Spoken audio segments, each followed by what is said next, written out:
Hey there, comic book fans. I am back from the comic shop again this week, and I got 8 new comics because last week's indies were in, of which there was only one on my pull list, and this week's indies were in because Diamond has had a hack, some sort of ransomware, which made last week's not come in.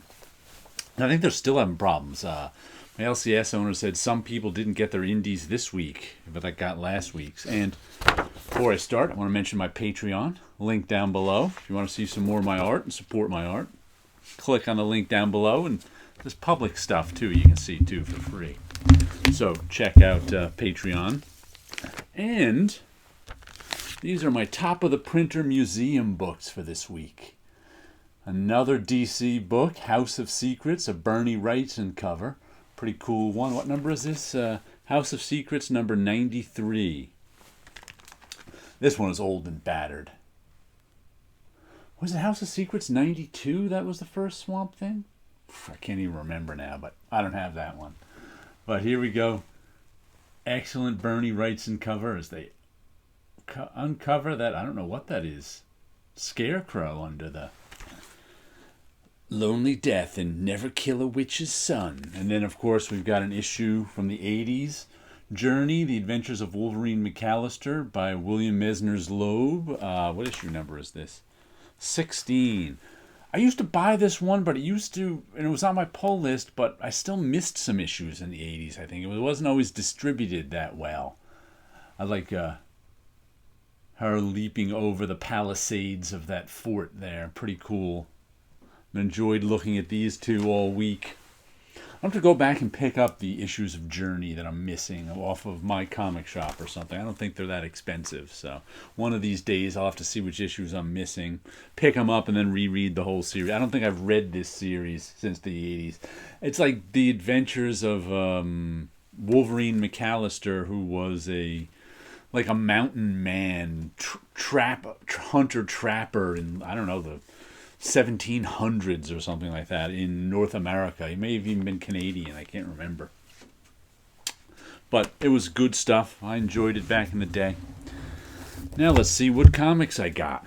This one was the one from my pull list. What's the Furthest Place from Here? ?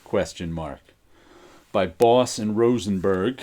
This is extra big. It was a $5 comic, but I think it's like 2 issues. It's like 64 pages or something. That feels thick. And I think these were the 3 kids walk into a bank creators that were really hot. I don't know, 5 years ago now, or hot for an mini indie book. I think the Tyler Boss he's the writer. He went on to write for Marvel some stuff. Tyler Boss, Matthew Rosenberg, Hassan Atzmane Elouhau on the lettering. Okay. There's other characters there. And I actually, since this came in a week late, I ordered issue 2. I had the final order cutoff for issue 2 was Monday. So I was like, you know what? Even without reading issue 1, I put issue 2 on my pull list. I'm like, I'll read, and issue 2 is extra large too. So I was like, you know what? I'll give that one a read, and if I'll put it on my pull list for a reel after I read this one. Then we got Usagi Yojimbo, The Dragon Bellow Conspiracy. I believe this is the last issue of this. I thought I've heard it may have been going 12, but I recently heard it's only 6. You'd think I know. I have the original black and whites on my shelf. There's the color reprint of The Dragon Bellow Conspiracy. Now they'll collect it in trade too, and you can buy it in the trade paperback. But this is the main story, I think, ended last issue, and this is kind of a wrap-up of it. So we'll check that out. Then this is the 6th and final issue of Norse Mythology, Volume 2. Wonder if there'll be a Volume 3. Let's flip to the back and see if there's an ad for Volume 3. Because there was in the back of Volume 2. No ad. Plenty of other ads. I do not see any ad for Norse Mythology Volume 2. David Mack, Black Hammer Reborn. That's kind of an interesting ad. The Tales of Exandria, the Bright Queen. New Tales from the World of Exandria. Critical Role Game Master. All right. Is that some kind of role-playing game? Well, this has been good.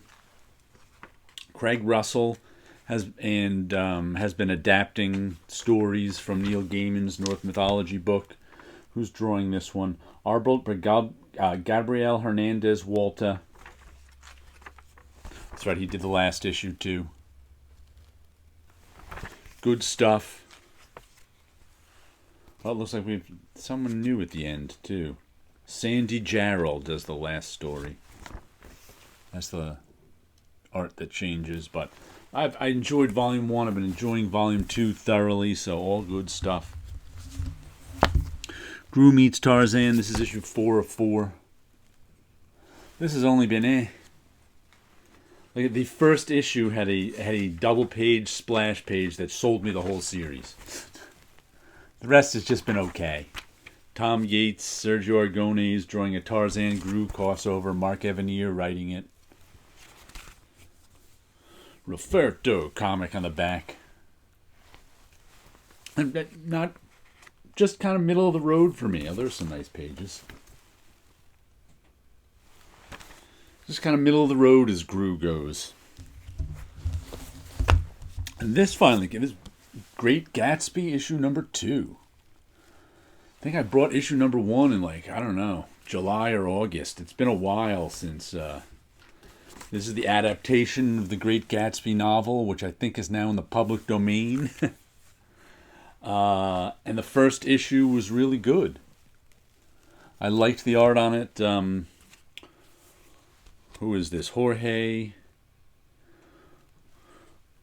Coelho. I think he's Portuguese artist, Paulo told me.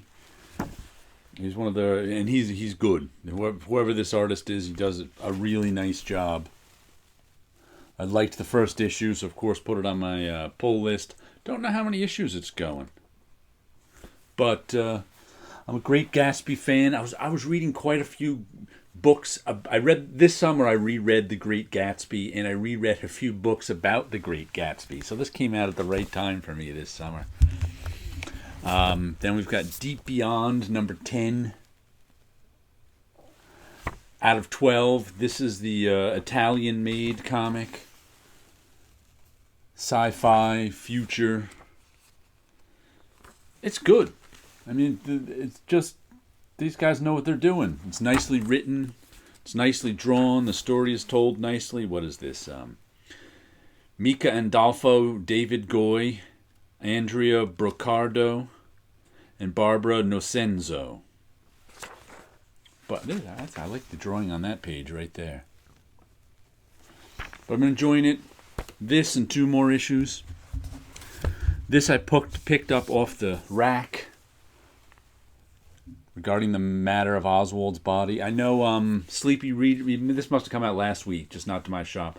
Sleepy Reader gave this a mediocre review, but I think I like conspiracy stuff better than him, and I like this cover.